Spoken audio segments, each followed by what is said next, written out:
Alors ça, c'est le jeu vidéo 13 Sentinel Aegis-Rim, sorti en 2019, supervisé par George Kamitani et Yukiko Hara et Okara Design. Le studio Vanillaware est connu pour Odin Sphere, Muramasa the Demon Blade et plus récemment Unicorn Overlord. 13 Sentinel, ou le gros bordel narratif qu'on sait pas par quelle boule prendre, est un jeu hybride entre light novel, c'est un style de roman pour jeunes adultes visant principalement les lycéens et les collégiens, et jeu de stratégie en temps réel à la StarCraft, avec également des pauses actives. On y incarne 13 personnages, on choisit librement entre les deux différents gameplays, combat et jeu narratif, ce qui nous délivrera sporadiquement des bribes de l'histoire de notre groupe. Si on peut lui reprocher sa complexité et son aspect déstructuré, le jeu reste un tentaculaire hommage à Macross, Gundam et au genre mecha en général. Le genre mecha englobe un thème de science-fiction où des personnages utilisent des armures robotisées, souvent humanoïdes. C'est un sous-genre populaire dans les mangas et les animes depuis les années 60. En termes plus larges, mecha ça désigne aussi les armures, les robots ou les cyborgs. Il fait aussi référence au Kaiju Ega. Le Kaiju Ega, ou Kaiju, est un genre de film japonais ayant pour terme d'immenses créatures nommées les Kaiju, signifiant bêtes étranges. Les bêtes mises en scène dans ces films sont considérées comme des forces de la nature devant lesquelles l'homme est impuissant. Par exemple Godzilla, Gameran, King Ghidorah ou Mothra. Tout ça, ça fait graviter le jeu dans un référentiel de science-fiction cohérent, créant un superbe shoujo nihiliste. Alors le shoujo, traditionnellement le shoujo manga, littéralement bande dessinée pour filles, constitue une catégorie éditoriale majeure du manga, s'adressant principalement à un public féminin adolescent ou jeune adulte, aux côtés du shonen manga et du seinen manga. Cependant, en dehors de la cible principale, le shoujo manga ne se laisse pas enfermer dans des définitions strictes. Il s'exprime à travers des codes esthétiques, visuels et narratifs qui évoluent avec le temps, sans être exclusifs et systématiques au shoujo. Tous les genres narratifs de la science-fiction aux policiers sont abordés, bien que certains, comme la romance ou l'horreur, se démarquent davantage. Ce qui nous intéresse ici, parmi les 13 protagonistes, c'est Yuki. Et Yuki, elle porte la tenue traditionnelle des Sukeban, donc on y revient, c'est quoi une Sukeban ?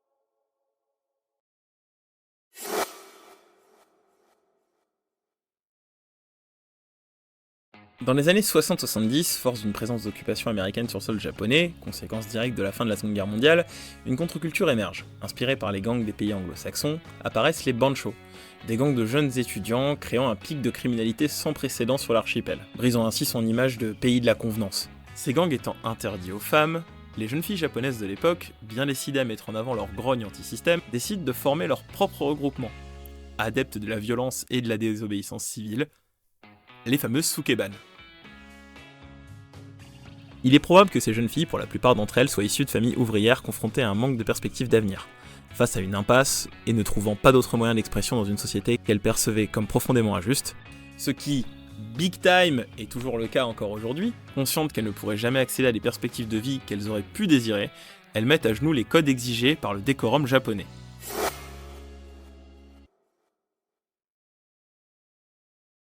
Les codes vestimentaires étant très importants chez les Sukeban, déjà, l'uniforme au Japon c'est quelque chose d'institutionnalisé, depuis le XXe siècle, héritage de l'idéologie militariste. Elle porte un uniforme classique des étudiantes japonaises d'inspiration marine, le Sailor Fuku, ruban rouge sur chemisier bleu avec un liseré blanc aux extrémités du col. À un détail près, la jupe longue. C'est un choix que font les membres des gangs pour plusieurs raisons. Aller contre la sexualisation imposée par les uniformes classiques japonais et leur fameuse jupe courte. Mais également pour cacher armes et autres lames de rasoir, l'utile à l'agréable I guess. En gros, les Sukeban décident de s'approprier leur tenue en faisant un moyen de distinction, et un style qui sera amené à évoluer dans le temps, pour se différencier parmi les gangs. On y voit un acte fort, qui vient également s'opposer à la sexualisation des étudiantes mineures, auquel contribue l'uniforme scolaire japonais. Pour saisir l'ampleur du problème, il y a par exemple le buruma, la tenue de sport des étudiants japonais, qui passa d'un short à une sorte de simulacre de sous-vêtements pour les jeunes filles, en faisant des cibles pour les pervers du coin venant prendre des photos de dos durant les événements sportifs dans les écoles. Heureusement, les mouvements d'étudiants et de parents d'élèves ont fini par faire réagir les gouvernements à ce sujet, interdisant définitivement ce genre de tenue à partir de 1992.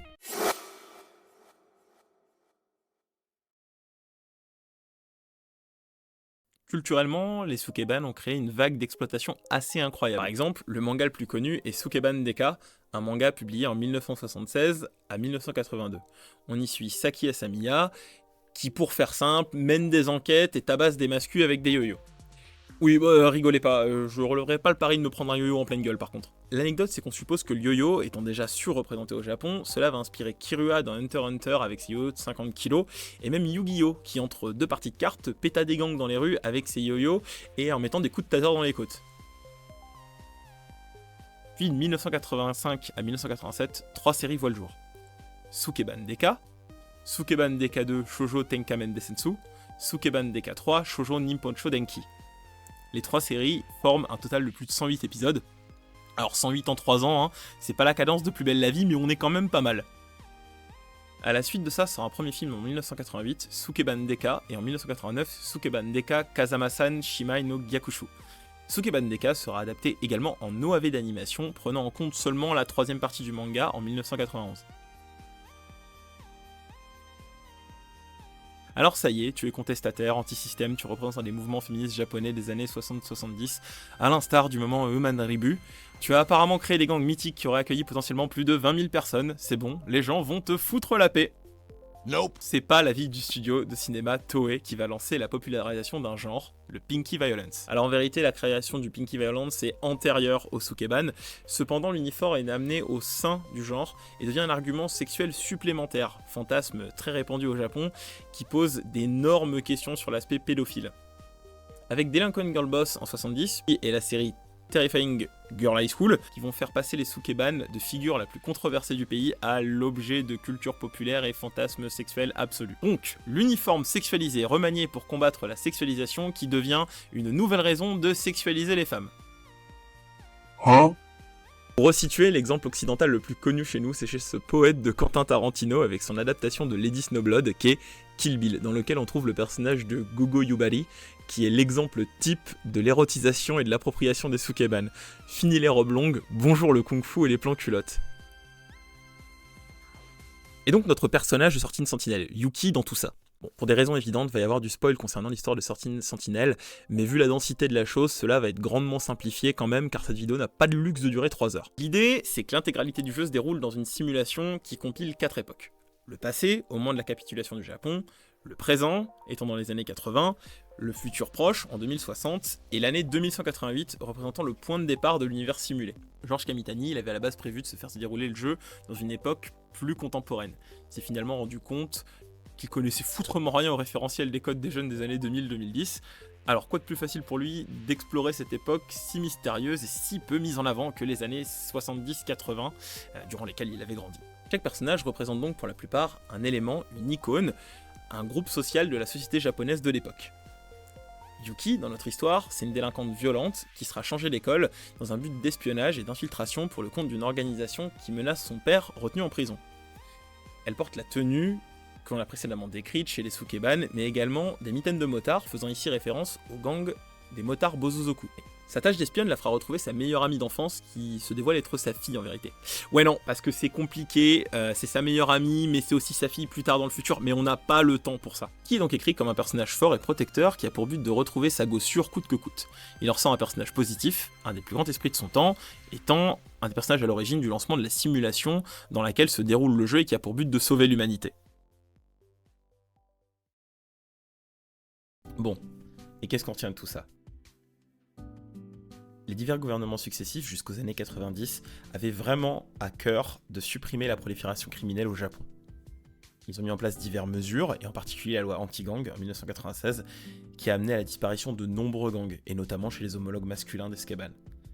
Les Sukeban, elles, aujourd'hui, elles ont totalement disparu, restant une image du passé. Et malgré le fait que leur aura et leur volonté première aient été édulcorées par les dernières décennies, il est important de garder en mémoire qu'elles restent ancrées dans la culture et l'imaginaire populaire de gangs à femmes rebelles. Elles ont probablement cristallisé la manifestation la plus concrète des dichotomies sociales, culturelles et politiques de la société japonaise de leurs époques, devenant ainsi un jalon des luttes féministes japonaises.